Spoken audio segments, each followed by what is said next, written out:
দেখো বন্ধুরা, আমাকে চিনতে পারছো? আমি হচ্ছে তোমাদের গপু সোনা। আর এই দেখো, আমার মা আমার জন্য স্নানের জন্য জল, হলুদ সব কিছু রেডি করে রেখেছে। আর আমাকে এখন স্নান করাবে। আর এদিকে হচ্ছে জামা প্যান্ট।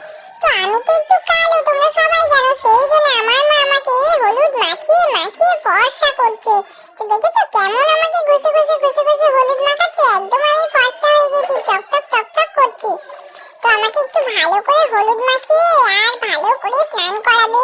তো জলটা দেখেই তো আমার খুব ভালো লাগছে। ও বাবারে, কিন্তু একটু ঠান্ডা জল। আমার মা দেখেছে একটু জলটা গরম করেও দেয়নি আমার জন্য। আর ওদিকে আমার দিদিভাইও আমাকে তার সাথে মায়ের সাথে স্নান করাচ্ছে।